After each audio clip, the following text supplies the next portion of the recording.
pasiruošimus išplukdyti Meridianą iš Danijos upės. Valdama Šakalėnė pristatys klausimą. Kas ruošiamasi daryti?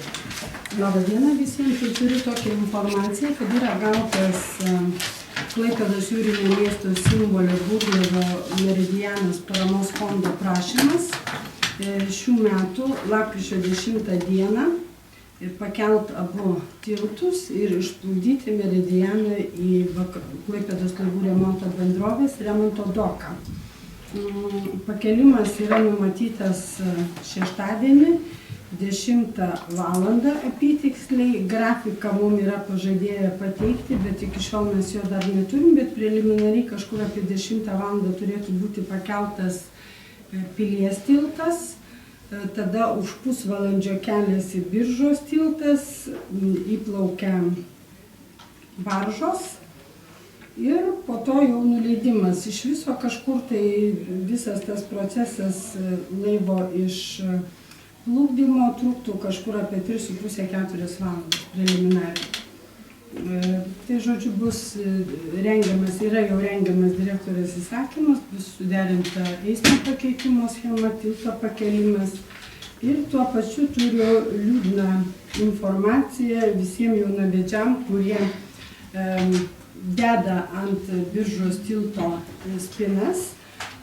Mes jau iš tikrųjų ne pirmą kartą tyliai pačias prasčiausias, sakysim, kurios jau yra parūdijusios tas spinas, kaip jaunami. Vienas dalykas, jos nuo vibracijos gadina tilto turėklus, jie rūdyja, mes juos turime dažyti, tvarkyti. Antras dalykas, iš tikrųjų, jeigu užsikabintų labai didelis kiekis tų spinų, tai gaunasi pakankamai didelės papildomos apkrovos, o tilto pakelimas nėra visiškai paprastas dalykas. Tai ką darysim? Pjausime. Kada? Kada rangovai bus pasiruošę, bet manau, iki tilto pakelimo, taip. Manau, kad galbūt visų nenuimsim, kažkas O dar galit liks. pranešti, pavyzdžiui, skyrius jūsų viešos, Kad prasidėjo. Vaikams ar kad galėtume mes nufotografuoti ar kažkaip, na, kad jūs... Galėsim, patikslinsim. Mes tiesiog dar nedavėm jiem užsakymą, bet tokį užsakymą jie gaus. Iš tikrųjų, ta iniciatyva išėjo iš rangovų, iš veduko, nes vienu momentu tai buvo vos ne 300 kilogramų per abu tiltus. Tai, įsivaizduoju, taip, per turėklus. Tai iš tikrųjų pakankamai didelės apkrovos. Dabar tai tokių tų apkrovų nėra, bet vis tiek, kadangi tiltus reikia kiloti, juos reikia eksploatuoti, galų dažymas irgi kainuoja, priežiūra irgi kainuoja. Tai gal gali jau nuvažiuoti ateiti atsirakinti ir pasimti? Tai neturi išmeta į vandenį. Atsarginį piršys koks laiko, žinai.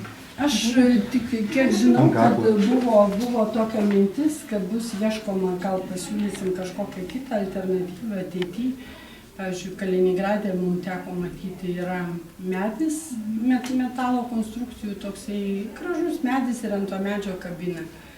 Gal susirasti, kam reikia šitų spinų kaip simbolio, galima turbūt kažkokiose privačiose vietose užsikabinti tas spinas. Ant vartelį pas jūs kiemio. Turbūt ir išnuomoti. Turbūt nėra pats geriausias variantas. Mes kreisim, Šakalienė leidžia savo privačiom vartelį. Ne, mano vartelį tikrai negalima šitą. Jūs tikriausiai irgi nenorėtumėte. Tai šiek tiek aš noriu pačią patikslinti dėl Meridiano išplukdymo. Tai reiškia, bus keliom baržom išplukdymas, kaip tu? Aš tikrai tos informacijos negaliu jums komentuoti, tą jums reikėtų klausti iš paramos fondo, nes jie visą tą organizuoja. Mes tik tai turime prašymą, kad nemokamai būtų pakeltas ir nuleisti abu du tiltus. Pradžiai bus pakelti tam, kad vilkikai plautų, paskui, kad išplukdytų. O tai šį kartą nebus organizuojama gyventojų tempimo akcijos? Manau, kiek supratau, mes pirminį tokį pasitarimą turėjom pas administracijos direktorę jau praeitą savaitę. Tai supratau, kad viskas bus daroma profesionaliai. Be saviveiklos. Be saviveiklos. Neišnaudos gyventojų. Nulaužė praeitą per stiebą, nulaužęs. Stiprus papiliečiai. Tai viskas. Tai su šito viskas, jeigu klausimų daugiau neturit, laukiam, kad čia...